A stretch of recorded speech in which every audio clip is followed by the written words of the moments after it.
Okay, so it's 1972, and this 13-year-old boy was sharing a bedroom with his brother and sharing access to a reel-to-reel tape recorder from which we recorded the hits of the day from the chart rundown on a Sunday tea time, early evening, and access to similarly to an old what might have been a Dansette record player. I can't remember. I can't remember the model. I can barely remember what it looked like, except it had one of those big kind of molded arms that was far too heavy, and every time you put it on to the beginning of a new record, it was 50-50 as whether it was going to play it or go straight across the first side and ruin that side for forever. So it was always jumping thereafter. So I started listening to my first record, and I'm starting in 1972 because my first record that I bought with my own money, my own pop record, was Status Quo's Paper Plane on the Vertigo label. And up until that point, we were listening to budget label records of the Top of the Pops compilations, which were no name artist cover versions of the chart hits of the day, and the Benny Hill record, the Fastest Milkman in the West, I think was his hit.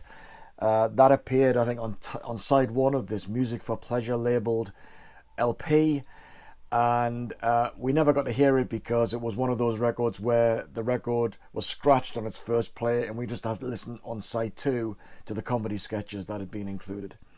Anyway, as I say, it's 1972. It's my first year when I actually bought a record and I began to be engaged and really interested in music. And so I've picked 20 albums from that year that represent the my favorites, the best of albums of that year. And without exception, because Status Quo's Paper Plane single was released in the autumn of 1972, without exception, all of these albums were acquired after 1972, and my love of them might have occurred many years later, but I now think these are the definitive albums of 1972 for me, and I'm going to do the same for 73, 74, 75, and so on when I get round to it. It's safe to say that all of these albums, or very few of these albums, are real classics and of perfect quality is the wrong phrase to use, but they're not all brilliant albums, but they are the best albums that I can think of that particular year. So it's not until you get to the lower numbers in this rundown from the top 20 to number one that you get albums that are pretty much flawless. Everyone up to the first 15 or so have all got some concerns. Now, what I've done here in thinking about this video, I've listened to all those albums afresh before putting this video together, and I've made a few notes to help me remember what I wanted to say about them. But let me get on with it. Number 20 in the rundown of the best albums of 1972 is Santana and Caravanserai. Now, I wasn't ever a big Santana fan. Samba Pati, of course, I knew that because I heard that on the radio. What a fabulous cover. This is Santana when Carlos himself was beginning to get really interested in spirituality, and he's got a quotation here on the inside cover from Paramahansa Yogananda from the Self-Realization Fellowship from Los Angeles, I believe, at the time. It might still be there as far as I know. What can I say about this album? It's more jazz fusion than Latin rock, shall I say. I think the first three albums, it's his fourth album, the first three albums were very aggressive and very, the Latin rhythms were very, very prominent. Here, the whole kind of vibe of the album is less about rock and more about this it's ambience the wrong word, but it's kind of this more gentle fusion type thing. Now, it's not to say, by the way, that some of the tracks on this album have got plenty of energy, but it's short on melody, I think. It's mostly instrumental. There's about 3 tracks feature vocals, and all of the vocals are absolute bloody rubbish. There's no distinction warranted there. But it's still an album that I do go back to. This one and Borboleta, which came a few years, I think 76 maybe, 3 or 4 years later. So that's number 20. Number 19 is Stevie Wonder's Talking Book. Now, what I remember about, there's another kind of meditation vibe going on, spirituality vibe going on here as well.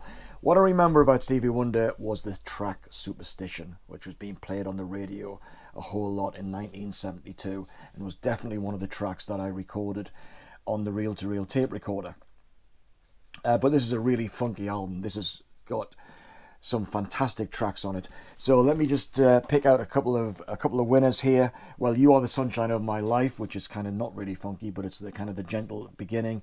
Maybe Your Baby is very funky. It's kind of another version of Superstition rhythmically. Blame It on the Sun again. I Believe When I Fall in Love It Will Be Forever. That is one of Stevie Wonder's, I think, is it Music of My Mind? Is it Music of My Mind? Music in My Mind. I think it doesn't really matter. I'm looking down at it here. Music of My Mind. And there was Fulfilling This first finale, and then Songs in the Key of Life that came somewhat later. But you can't go wrong with any of these albums. These are absolute classic albums. That's number 19. Number 18 is the debut album from Roxy Music. Now, fabulously distinctive cover with the model there. That was kind of the typical thing that they used to do. And that's the inside cover. Lots of colour, some words about the music, some liner notes there as well. But what's interesting and remarkable about this album cover is that it gives credits to the for clothing, for hairdressing and makeup. And it was a thing that always made me suspicious of Roxy Music, and not just Roxy but Bowie as well. And that they developed a fan base that was interested a little bit too much in the image. And this is when you'd see people going to Bowie concerts with the Ziggy Stardust makeup across the face and so on and so forth. Just a little bit later than 72, of course. But this album itself, is it a classic? Well, it's not the best Roxy Music album, but it is. It sounds like nothing else. Now, the first side is excellent, really good. It's got a remake, remodel as the opener.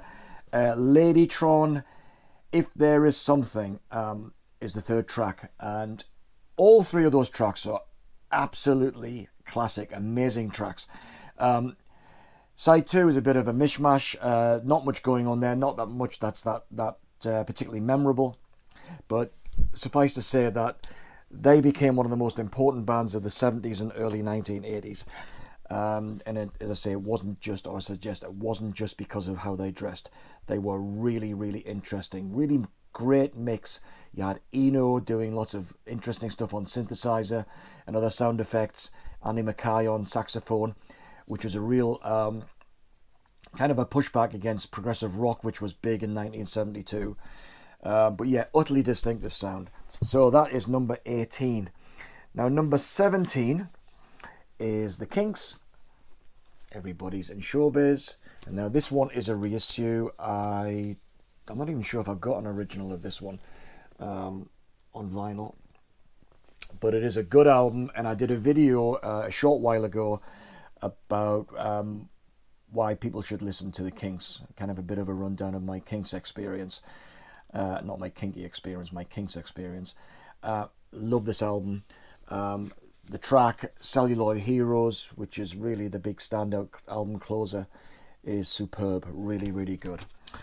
Right, and number 16 is Something Anything by Todd Rundgren.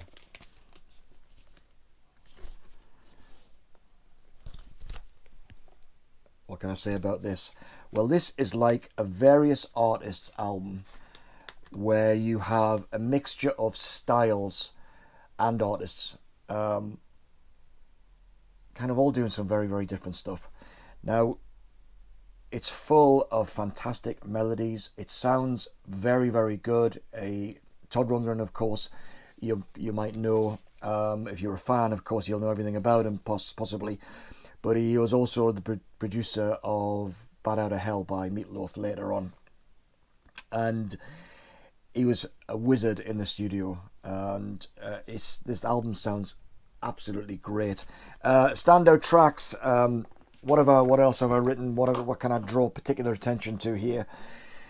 I'd say he's another virtuoso musician, like Stevie Wonder was, because Stevie played everything pretty much on that album. And Todd plays almost everything on this double album. Eclectic mix of rock, pop, balladeering and soul, and a bit of humour. I'm sure Paddy McAloon from Prefab Sprout was inspired by this album. I Saw the Light, It Wouldn't Have Made Any Difference, Hello It's Me. The whole thing sounds like a greatest hits collection by a variety of artists. Big sound, to be fair. It does go on a bit though. I was turned on to this album by an old school friend of mine called David Morrow, who got me into the New York Dolls, Grand Funk and Genesis and Tangerine Dream. So he had pretty eclectic taste even back in the day when we were young teenagers. So there you go, that's number 16, Todd Rundgren. Number 15 is a bit of a cheat. It's a compilation by Barclay James Harvest, Early Morning Onwards. This is on the Starline label from EMI. Look at that look there. From Oldham in Greater Manchester. The critics absolutely hated this band. They were influenced by the Beatles, and that became even more a thing later on in their career. Influenced by Crosby, Stills and Nash, so it's a bit of, the harmonies on this album from these tracks on this album are all very interesting and very reminiscent of that CSN sound. But it's got this like pastoral feel. You can sense that English northernness going on there. It definitely doesn't sound American. It definitely sounds Northern English. Standout tracks is their most famous track, Mockingbird, which has a slow beginning and gets faster later on. And After the Day, which is wonderful guitar solos. Now, John Lees here, nice guitarist, not very innovative, but had a nice melodic thing going on there, and he would kind of dominate the sound. He had Mellotron as well from Woody Wolstenholme here as well, and I used to play this to death. I've still got this, I've got this, and I've also got another version with a different cover. But yeah, great album. Saw the band several times. The second or third band I ever saw. Something quite different now, if you bear with me. Something quite different. Lou Reed, Transformer. Walk on the Wild Side. Played on the radio loads during 1972. Utterly compelling. Never heard anything like it before or since. Absolutely tremendous song. And I didn't pick up on Lou Reed until quite a bit later when I bought Rock and Roll Animal, but went back to this one, and this is a fairly recent reissue as well. I wanted a real pristine copy, and this is great. This is his most renowned or well known and most renowned album. Opens with Vicious. It has The Perfect Day on it, of course. Walk on the Wild Side, Satellite of Love, which was been covered by U2 amongst others. Really, really good album. But again, a bit like Roxy Music. People took the look a little bit too seriously for my liking. So I think to like these sort of bands, I think you had to be born with the cool gene, and I wasn't. So I wasn't the sort of guy who was going to be dressing up like my pop heroes or rock heroes. Right, number 13. is another compilation, another cheat compilation, another cheap one from on the Music for Pleasure label, as I mentioned at the beginning. This is The Move, Fire Brigade. Now, this is an album that I didn't buy in 1972. I bought in 1973, but it is a 1972 compilation. And it's full of outstanding songs that had that English psychedelic vibe going on from the late 1960s. Flowers in the Rain, The Lemon Tree, Fire Brigade itself was a fantastic hit single. Blackberry Way, Brontosaurus, which is kind of their hard rock thing. That they could have easily gone in a different direction with Brontosaurus, but didn't. They didn't last very long because Jeff Lynne and Roy Wood went off to launch the Electric Light Orchestra, and then Roy Wood moved off to have a solo career and set up his band Wizard. But this is great late 60s kind of psych pop from the UK. Something quite different, again, number 12, embracing prog now, is that we've got the Dutch band Focus, and this is their third album. Now, I did a rundown of prog, my favourite prog albums, a couple of years ago now, and I described Focus as kind of a bit of a second division prog band, and quite a few people took exception to that. But they were not one of the giants. And I think mainly because their music was mostly instrumental, and there wasn't a front man that would capture the attention of the music press, the critics, of course, and fans alike. There were virtuosos. It's mostly driven by the guitar of Jan Akkerman. You have the organ, and the flute is pretty dominant as well. It's quite melodic. This particular double album, which is really, really good, has the hit single Sylvia on it, which is well worth hearing. The inside cover, there we go. You get a little sense of the band there. So yeah, good album. Has lasted, still very listenable today. Number 11. Now this is a cheap reissue from the 1980s, priceless. But this is the Phonogram Mercury album, Never a Dull Moment by Rod Stewart. Now, Rod Stewart, I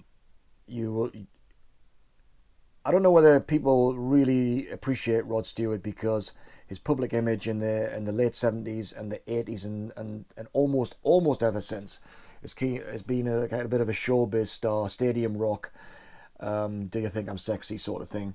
But actually his early 70s albums are outstanding. Great songwriting. He covers a lot of other singers' tunes, but his song selection is excellent, and his gravelly voice is utterly distinctive. This album here has there you go. So what we've got here, Los Paraguayos, Mama, You've Been on My Mind, both excellent. Angel, of course, and the highlight here, You Wear It Well. There's a version of I'd Rather Go Blind and Sam Cooke's Twisting the Night Away as well at the end. Now, you could pick almost any one of 4 or 5 albums from that early 70s period. I think alternatively, you could pick up really cheap a compilation called Sing It Again, Rod, that has many of these tracks that I've mentioned on it, but it also has Maggie May, The Handbags and Glad Rags, Mandolin Wind, Reason to Believe, The Stones, Street Fighting Man, Pinball Wizard from The Who, Gasoline Alley as well. A fabulous compilation, and as I say, really, really cheap. Pick it up. Right, that was number 11. So number 10, similarly drawn. I mean, one thing is worth saying about these early Rod Stewart albums, there was quite a lot of mandolin, quite a lot of a folky vibe going on. And if I was to criticise these albums, I would suggest that the drums weren't recorded particularly well, so they do sound a bit muddy. And I suspect latest releases and remasters and compilations in the last 20 years have probably done something about that dull drum sound. But there's no denying his voice and his song choice. Similar. Now, at this time, it's worth mentioning that the reel-to-reel tape recorder and the old Dansette style record player had gone and was replaced by my first Fidelity the Fidelity record player. And at the time, I was doing 2 paper rounds. So I was going to the newsagent first thing in the morning and at tea time in the afternoon, and I'd be picking up a bag of newspapers and doing home deliveries on those newspapers. And the money I was getting, I was saving up, and I managed to buy this Fidelity record player. Anyway, and that's what I kept. That's what I had for a number of years before I got a music centre. More of that on another occasion. Number 10, I certainly didn't have this album. I hadn't the foggiest idea who this guy was. But this guy is also steeped in folk music. And this is Nick Drake and his 1972 album, Pink Moon. Now this, I think, sold hardly anything back in the day. Nobody knew who Nick Drake was. And he became kind of popular much later. Usually probably on the back of some long article in Mojo magazine or Q magazine at some point in the 90s. And these albums were reissued. Lovely cover, beautiful cover. You can see the fairly sparse lyrics. That's the whole album's worth lyrics there. That's kind of a photograph of him there. What can you say about this? Bedsitter music. Melancholy, folk-tinged. Kind of as a sadness over this. And it's kind of hard to disassociate my impression of sadness from the fact that he died of an overdose, I think at 27 or 26. But this is kind of Sunday morning music. You know, you got the house to yourself, just listening quietly, staring out into the garden. This is a lovely way to listen, or alternatively late night kind of bedsitter style. But yeah, good album. Sounds a little bit like John Martin. Those of you who like John Martin, he's got that kind of slight drawl to his voice, although John Martin, of course, was Scottish. This guy came from the Midlands in England, and he's a place in Tamworth called Tamworth in Arden, which is south of Birmingham, and he's buried there. And a couple of times I cycled down that area and just was curious around what his grave kind of looks like, because it's kind of a famous grave of a famous artist. And to this day, I visited it twice, once on my own and once with another cycling friend. Thought we'll just have another look. And people from all over the world still visit this grave and leave little mementos and little messages around it. So yeah, he commands a lot of love and affection from people who kind of like that melancholy vibe. Something very different, number 9. Everybody knows this album. David Bowie, Ziggy Stardust. Like a greatest hits. Not much to say about this album. I've already said my piece about the fans who kind of took his look a little bit too seriously. But yeah, an undeniable giant of the music industry. Now gone, of course. But so many brilliant tracks here. 5 Years, Soul Love, Starman, Ziggy Stardust itself, Hang On to Yourself, Ziggy Stardust, Suffragette City, and Rock and Roll Suicide. And I think before I bought this album, well, long before I bought this album, I had the Rock and Roll Suicide single. Number 8, one of the greatest live rock albums of all time, Deep Purple, Made in Japan. Every single track on this album has become the definitive version. Studio ones don't cut the mustard compared to this. That's the inside cover. This has the famous version of Smoke on the Water on it, of course. Opens with Highway Star, which is all energy. They still play those tracks to this day on stage. Child in Time, they don't play that one because Ian Gillan can't hit the notes on the scream anymore. Strange Kind of Woman, Lazy. It's led down by The Mule, which is dominated by a drum solo, and Space Truckin' side 4 takes up the whole side, which is probably twice as long as necessary. But yeah, great. It's great. It's recorded fantastically well. It leaps out of the speakers. Fantastic live album if you like Deep Purple or like that hard rock vibe from that period. Number 7, another very, very famous album here is Harvest by Neil Young. This is not the embossed cover one. I've got a version of that one somewhere else, but this is a fabulous album. His most famous album, most well-loved album, no doubt about it. Why? Out on the Weekend, A Man Needs a Maid. You've got Heart of Gold, Old Man, The Needle in the Damage Done, Alabama. Great songs. It's not my favourite Neil Young album. I think basically because the contributions by the London Symphony Orchestra, although sounding brilliant and make great contributions, kind of make this album less coherent than it might be. It's kind of all over the place, really, and the songs, the quality of the songs themselves, kind of hold it together. But it's got such a mixed sound palette. It's just not up there with his very, very best. But yeah, still a great album. Right, that's number 7. Number 6, somewhat quite different. And this album, I've selected this album for one track only, and that is Papa Was a Rolling Stone. And this is The Temptations, All Directions. Used to hear Papa Was a Rolling Stone on the radio a lot during this period, but it was the single version, and this has got a version that's just shy of 12 minutes. Look at these guys.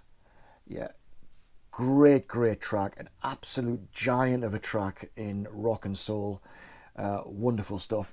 The album is a bit mixed, to be fair. Like I said at the very beginning of this video, there's not so many albums here that are kind of brilliant from beginning to end. This one is kind of a little bit all over the place. Funky music, Sure Enough Turns Me On, opens it up. It's like a live track. And then Run Charlie Run, which has got this real claustrophobic vibe. Papa Was a Rolling Stone closes the side 1, all 11 minutes and 45 seconds. And the best thing to mention, the most important thing to mention on side 2 is that there's a version of Ewan MacColl's The First Time Ever I Saw Your Face, which is appalling. It's got awful singing on it. Not a patch on the version by Roberta Flack, but nevertheless a very, very good album. That's the last of the albums that are of mixed quality. From now on in the top 5, these are all brilliant from beginning to end. First one, Randy Newman, Sail Away. Now I picked up on Randy Newman because I was a big fan of Genesis and Peter Gabriel, and Peter Gabriel's first solo album has a track called Waiting for the Big One on side 2. And the critics, or some critics, mentioned that I had this Randy Newman singing style, and I thought, well, Randy Newman, I was beginning to pick up from the music magazines that this is a big figure in American music, and I thought, well, I've got to try and explore a little bit. And this was the first album by Randy Newman that I bought. Lyrics on the inside there.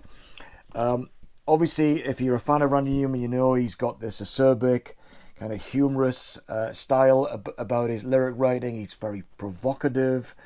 He's able to write about politics in a very interesting kind of non-obvious way, but a very compelling way, if that makes sense. And it probably doesn't, but forgive me. But this has Sail Away, the title track, which is just a brilliant stab at slavery and American involvement in slavery. Very, very clever. It's Lonely at the Top, which is classic. He gives us all his love. Simon Smith and his amazing Dancing Bear, which was covered by Alan Price from The Animals in his solo career. Old Man, Political Science. Let's drop the big one now is the last line on that one. And we know what the big one is when it comes to war. and we don't want any of that, do we? You can leave your hat on, which of course Tom Jones covered and many other people have covered as well. And God's Song, That's Why I Love Mankind, closes the album. God's Song, very reminiscent or inspired, no doubt, Ian Hunter's God Take One on All American Alien Boy, which itself was no doubt inspired by Dylan as well. Right, that's number 5, Sail Away by Randy Newman. Number 4, when I did my pre-1972 video, which kind of opens this series, I kind of trying to, tip the hat to some great albums from the 60s and up to 71. Somebody commented saying, why haven't you included the debut album by this band? It's because there's a couple of albums that I'm going to select over the next few videos here. And this is Argus by Wishbone Ash. Now, Wishbone Ash, fabulous cover here. I had a friend of mine who was a huge fan of Wishbone Ash, and I never actually saw them live, but it's the one I've got probably the most regret, alongside Led Zeppelin. What can I say about Argus? It's hard rock with a folky tinge to it. Twin guitars, and it's not riffage. You've got twin guitars playing melody lines and playing off each other, and it's often very, very beautiful. Even though it's kind of got that rock vibe, it's nothing like hard rock or heavy metal. Although I will make one concession, in that the closing track of side 1, Blowing Free, appears on every rock compilation you're ever likely to come across, but it's not representative of this album. This album opens with the track called Time Wars, which is an extended acoustic guitar intro before it kind of kicks in with a more of a rock rhythm. And side 2 is once again kind of, it's like this Bartley James Harvest pastoral country vibe going on. The King Will Come, Leaf and Stream, Warrior and Throw Down the Sword, perfect side 2. So that's Wishbone Ash and Argus. It's 1972, and prog is almost at its peak. And that's where this album comes in. Emerson, Lake and Palmer and Trilogy, the third album by ELP. What do I like about ELP? I think they're self-indulgent. I think Keith Emerson's keyboards are a little bit over the top, or a lot over the top. But I do like Greg Lake and his acoustic balladeering. And of course, Greg Lake, you'll probably know, was the lead singer in King Crimson for the first album, In the Court of the Crimson King. But here he mixes not much going on in terms of electric guitar, although it does appear, but it's mostly acoustic guitar up against this keyboard thing going on with Keith Emerson and Carl Palmer, drums kind of all over the place, a very expert drummer as well. This is a nice balance, and this is my favorite ELP album. Might be the only album that appears on any of these lists of the years. This has just got the perfect balance between that acoustic and keyboard feel. So that's number 3. Number 2, arguably the greatest album of the year, but not the one that meant the most to me, but it's right up there, and that is Close to the Edge by Yes. Perfect album. Sidelong title track. That's show the Roger Dean, of course, the artist. It's the inside cover, and that's pictures of the band as well. And so you've got Close to the Edge, which takes up all side 1, and then you've got And You and I and Siberian Catru taking up side 2. John Anderson, Bill Bruford, Steve Howe, Chris Squire, and Rick Wakeman. They never did anything better than this. This was absolutely tight as a drum. Dynamics are fantastic. The lyrics let it down, because John Anderson's spirituality concerns made for some really quite obscure lyrics, which are pretty hard to follow unless you invest time in trying to understand that spirituality angle that he was coming from. So I think the lyrics are kind of let this thing down for most listeners, but it's not really about the lyrics. His voice is fantastic, of course, but this is about the dynamics and the way that the title track in particular builds up to a wonderful, wonderful climax before fading out with Birdsong as it began. But yeah, absolute classic album, brilliant album. And in 1972, I was a year from learning about this band that became my favourite band in the 1970s. But this is their 1972 album, and this is Foxtrot by Genesis. Absolute classic of prog rock. There's a wonderful cover. The artist was Paul Whitehead. The inside cover, it's got members of the band there, plus the roadie Richard McPhail down in the bottom. Of course, you know Peter Gabriel, Tony Banks, Phil Collins on drums, Steve Hackett and Mike Rutherford. This has great versions, but not the best versions necessarily, of Watch of the Skies and Get 'Em Out by Friday on side 1. The best versions can be found on the Genesis Live budget album that came out after this. It was the release between this and Selling England by the Pounds. But this has the wonderfully calm intro, kind of an intro, by Steve Hackett on acoustic guitar, Horizons, before going into the remainder of side 2, about 23 minutes of Supper's Ready, which is a wonderful, probably the definitive version. The live versions that are around don't quite have the dynamic range of the version on here, and that is it's thrilling all the way through, but right the climax itself is worth the price of admission, as people say. So that's a breathless walk through 1972 for this music fan. Please comment. Be interested to know what people think about that. There's no doubt I've missed some really, really important albums. But I didn't want to go all the way to pick the top 100, otherwise we'd be here all day, and we don't want that, do we?